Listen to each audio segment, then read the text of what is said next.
கொரட்டை விடுறவனுக்கு தான் கொரட்டை விடுறான்னு தெரியவே தெரியாது. கொரட்டை விடுறேன் சடனாக பயத்தில் எழுந்துப்பா. பிகாஸ் நீ ரொம்ப நேரம் கால் மூச்சு விடலைன்னா எழுந்துப்பேன். கொரட்டை மாத்திரம் is a very serious thing. Lot of people do not know. Snoring is a big disorder. தூங்கும்போது என்ன மூக்கு அடைச்சிட்டுன்னு வச்சுக்கோங்களேன், வாய் வழியாக திறப்பாங்க, வாய் வழியாக திறந்து மூச்சு விடுவாங்க. ஜென்ரலாக கொரட்டைகள் ஃபேட் பீப்புள் தான் வரும். எழுந்தவொன்னே காத்தார் அப்படி தூங்கிட்டே இருப்பான். கொரட்டை விடுறவன் எல்லோரும் பார்த்தோன்னா டயர்டாக இருப்பான் டே ஃபுல்லாக. வைத்தியமே கிடையாது, வேறு எந்த வைத்தியமே கிடையாது. அதுதான் பண்ணிங்க ஒரே வைத்தியம்.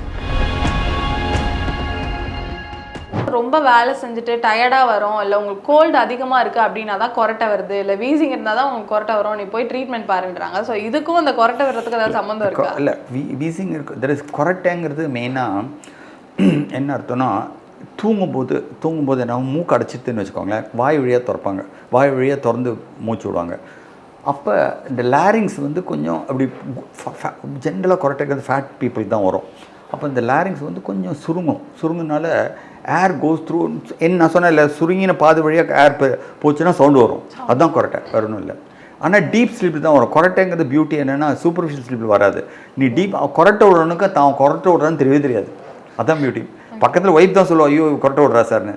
ஸோ கொரட்டை விடுறதுனால என்ன டிஸ்அட்வான்டேஜ் வரும்னா, ஏர் கொஞ்சமாக சுருங்கினால ஏர் நிறையா உள்ளே இருக்க காற்று வெளில வராது. உள்ளே நமக்கு கார்பன் டை ஆக்சைடுன்னு ஒரு காற்று இருக்கும், அது வெளியில் வந்தால் தான் பாடிக்கு நல்லது. அப்போ தான் ஆக்சிஜன் உள்ளே போகும்.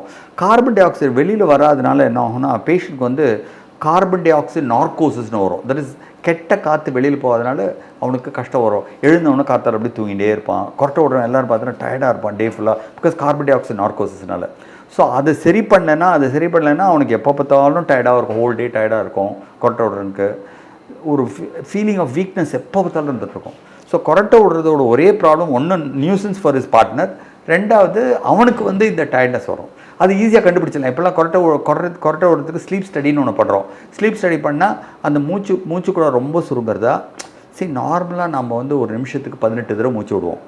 இந்த கொரட்டை விடுறவன் என்ன பண்ணுவான்னா, கொஞ்சமாக குறைஞ்சிட்டே வரும். 12, 10, 8, 4, 0 வந்துடும். 0 வந்து கொஞ்சம் நேரத்துக்கு காற்றே போகாது. அப்னியான்னு சொல்லுவோம், கம்ப்ளீட்டாக செசேஷன் ஆஃப் ரெஸ்பிரேஷன்.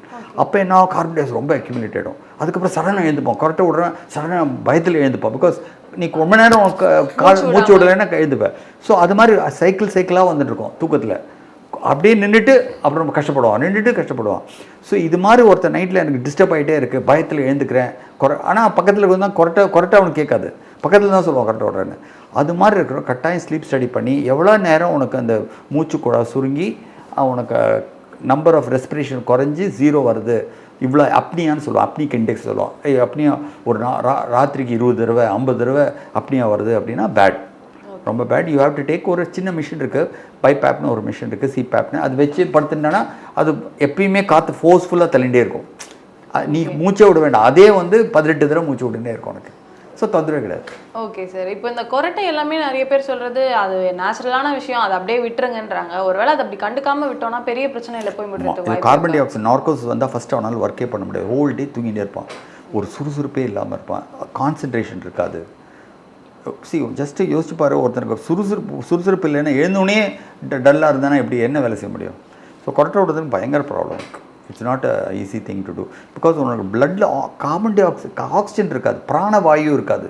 பிராணங்கிறது ஆக்சிஜன், அது இல்லாமல் ஒரு கார்பன் டை ஆக்சைடு வந்து பிரயோஜனம் இல்லை. Your excreted product is carbon di oxide. உன் பாடியில் வந்து ஆக்சிஜன் உள்ளே இழுத்துட்டு கார்பன் டை ஆக்சைடு வெளில விடுது, அது நீ வச்சுக்கூடாது நிறையா. ஸோ இதுக்கான ட்ரீட்மெண்ட்னு பார்க்குறப்ப வீட்டு வைத்தியமே நிறையா பார்த்துட்டு இருப்பாங்க. அதே மாதிரி கொரட்டைக்காக போய் டாக்டரை பார்க்கணுமான்னு ஒரு எல்லாருக்குமே கொஞ்சம் சங்கடம் இருக்கும். அப்படி சங்கடப்படாமல் வளர வேண்டியது எவ்வளோ அவசியம்? ட்ரீட்மெண்ட்ஸ் எந்த மாதிரி இருக்கும் சார்? கட்டாயம் கொரட்டை வருது அப்படின்னா ஒரு ராத்திரி கண்டினியூஸாக கொரட்டை விடுறான்னா ஸ்லீப் ஸ்டடி பண்ணிடணும். ஸ்லீப் ஸ்டடி பண்ணி அப்னிக் இண்டெக்ஸ் ரொம்ப ஹையாக இருந்ததுன்னா பைப்பேப் வச்சுக்கலான்னா வைத்தியமே கிடையாது, வேறு எந்த வைத்தியமே கிடையாது. அதுதான் பண்ணிங்க ஒரே வைத்தியம். சிபேப் ஒரு சின்ன மிஷின் வைக்கிறது, இப்போலாம் அந்த மிஷின் அட்டாச் பண்ணிவிட்டு படுத்துட்டான்னா அது வந்து it will breathe for him. அந்த ரெஸ்பிரேட்டரி ரேட்டை 80லேயே வச்சுக்கும். ஸோ தொந்தரவு இல்லாமல் இருக்கும். அதுதான் வைத்தியம். பட் சர்ஜரி கிரிஜெல்லாம் கிடையாது.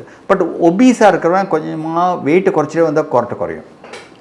பிகாஸ் இந்த இடத்துல ஒபிசிட்டி இருந்தால் நிறைய பேர் பார்த்துட்டு அப்படியே ஃபுல்லாக இருப்பான். அப்போ என்ன ஆகும், அமுங்கும்.